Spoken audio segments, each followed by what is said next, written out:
Good day, everyone. It's nice having you back on this channel where we share God's word, where men are edified and women are blessed. Well, last week we talked about time management, where we talked about some things that pertains to time and management of time as the individual wants to pursue excellence. And the first one we talked about was prioritization. We talked about organization also. We talked about balance, and we also talked about seeking God's guidance as a person that wants to work in excellence. And I'm very sure and I'm assured that if you follow that teaching and you lived that teaching, you would have become a good manager of time, meaning that you'll be planning your day ahead, doing things better than you've been doing it before. Alright, today we'll be taking us to a very essential topic and a very important topic, which is on systems and structures. And firstly, I'll be defining what a system is. So, a system is a set of elements or components that is organized for a common purpose. It is a set of principles or procedure according to which something is done. What I mean is that system is an organized approach to doing something. Yeah, system can also be known as a build-up strategy or an organizational strategy. Yeah, also structures. Structures are known as the execution strategy by which we fit things together or build something. It's also a way by which different systems are arranged to achieve something. Quickly, one thing I want you to notice that the continuity and efficiency of your life depends on your ability to create systems and structures around your life. Let me give a brief example of what a system and a structure is. Now, let's imagine I'm a random person. I want to build a house and I am given all the materials, I'm given all the instruments that I need to build a house. But I have no idea about going about it. It means that I have all it takes to achieve something, but I do not know the system and structures that are set in place to the achievement of that thing. It means that I cannot just pour sand, cement, add wood to it, and all the ingredients, materials that you need to give me a building. I cannot just pour it together at once. I need to follow the system and structures, and these are the things which have been mastered by builders or engineers. I mean that they know the system and structures that pertain to building a house. And that example we can use is, let's say someone that cooks. Yeah. Imagine now I'm giving all what I need. Let's say I want to cook rice and beans now. And I'm giving rice, beans, salt, and for my stew I have the pepper, I have the likes of the spices and all. And I do not know how to go about it. So I wash my rice, I wash my beans, I pour it together at once. And I pour all the salt I have. I pour the exact quantity of rice, and the other quantity of my rice and the salt are the same thing. You know that would be a great error. Even without the salt, imagine the rice and the beans together. They will not be on the same texture. They will not be of the same texture. So it requires the mastery of a chef to actually achieve that kind of thing. So it's something that is needed, and we can know that our God, our God is a God of system and structure. Pastor even said something. He says, you walk by common sense, you run by principles, but you fight by instructions that guide you. That was what I said. I said our God is a God of system and structures. We can look at the book of Ezekiel, verse 37, and we can see from that, chapter 37, we can see from that book that God's main goal was to build an army. But before he could do that, he needed the bones to first come back to life. So, and Ezekiel 37 verse 7 made us know. Let me read Amplified version. It says, so I prophesied as I was commanded, and as I prophesied there was a thundering noise and the likes, and a rattling. That's not my point. My main point is that the bone came together, bone to his bone, meaning that the bones were in their place of assignment. Meaning that I did not see my toe in my fingernails. Meaning that I did not see my knee in my elbow. It was in its place of assignment. Meaning that even our God is a God that wants things to be in the right place. Be abiding to systems and structures. So abiding to system and structure can transform your life. One thing I want you to know is that no growth process or result is sustainable unless it is systematized. Meaning, to systematize something is to make the outcome predictable, either by generating formulas or having a way around it. Meaning that I can let's use all these gadgets for example. Let's say now I made a phone. Take this phone anywhere in the world. Witchcraft cannot stop that phone from working, I tell you, because their schema and structures mean that anywhere it finds itself, it performs because there has been a systematized, and the outcome of that phone is so much predictable. Meaning that, let's say, even a trumpet, as long as I blow through it, it has to give sound.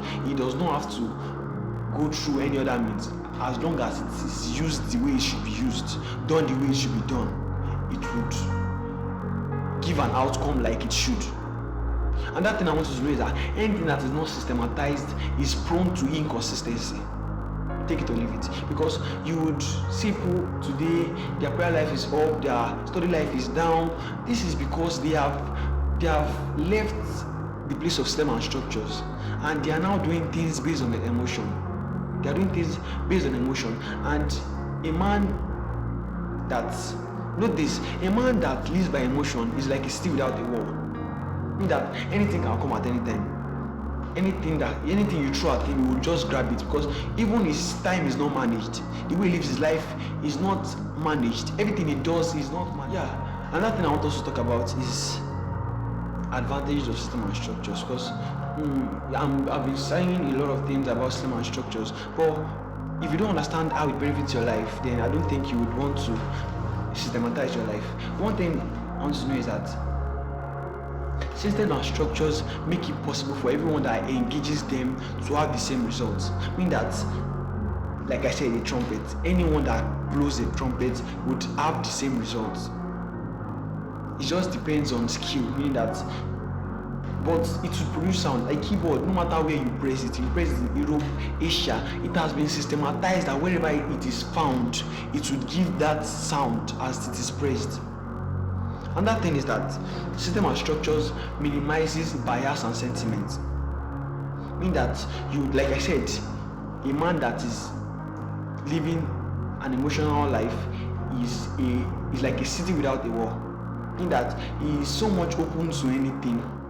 He is biased on anything. He can be sentimental. Another thing I want to talk about in this place is that it gives room for scolding and the likes. Meaning that let's imagine an organization. You know that most times an organization that is guided by rules and regulation, you know that most times when you are being punished for something, you would not feel so much offended, because there have been laid down rules and systems in the organization that as soon as you go against it, you already know that it attracts a punishment. So there is no need to be biased or sentimental. I know our God is a merciful God, but I'm still getting there. Another advantage that you should know about system and structures is that it guarantees sustainability and long-lasting results.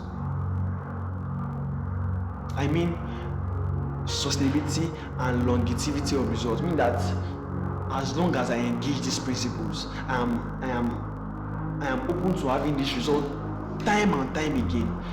We can see all these old factories. We can use an example. Let's see Coca-Cola. There has been system and structures about their production. There have been a expected taste that should be out as long as they have put the exact quantity of the ingredients together.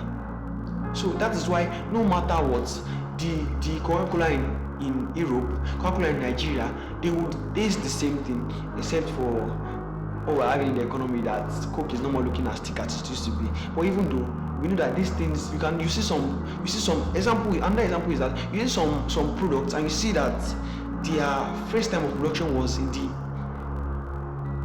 18th century. How did they manage those things to the 20th century? You see, it's about system and structures. They have kept it and built that company in a way that in their absence, that company can grow. And I will tell you this: if you are starting a business and in your absence that business cannot grow, in your absence, the business cannot move forward. It is not built. It's not built on system and structures. I tell you, because if it's built on system and structures, no matter what, as long as there is a laid down system and structures, anyone that follows it in that company is going to give you the results that you would have had if you were present there. Like if you're present there. Another thing is that system and structures make applications of things easy. Sincerely, it makes things easy and straightforward. It makes life easy, meaning that there is no more stress about how to do things because you have already known the principles, you already know the laid down rules guiding how to produce this thing. Meaning that if I mix cement and granite and sand at an exact quantity, it's meant to give me this strength when it dries up. Meaning that when I mix rice, I put my rice on fire, I put salt, a little bit, an exact quantity that would give me the best taste, everything will come out well. This is system. Another advantage is that, and the last advantage I'm talking about is that system and structures provide a basis for commendation, for rebuke, for correction, and even for promotion and demotion without emotional biases. Yeah, let me explain this. Meaning that there are rules and regulations, like I said before, that guide the company. When you go against it, you know that it attracts a particular amount of punishment. Meaning that no matter what you do or who you are subjected to that punishment because you have gone against rules and regulations. This same thing goes for principles. When you follow these principles laid down by the company, it should give you a particular outcome and a productive outcome also. So you see, God does not condemn or do anything emotionally. That's why God is not biased when he's doing things. It's okay, God can have mercy on you, but you tend to appreciate it more because you know that the scriptures would let me say the scriptures. Let me say the system and the structures around the kingdom would make you see how bad you feel. Even if you will not be punished as you should, you would know that I have gone against these rules and regulations. I have gone against the system and structures of the kingdom. Lastly, I want to talk about two systems and structures that every serious person should create around his or her life. Firstly, a value system. We can also call it a code of conduct.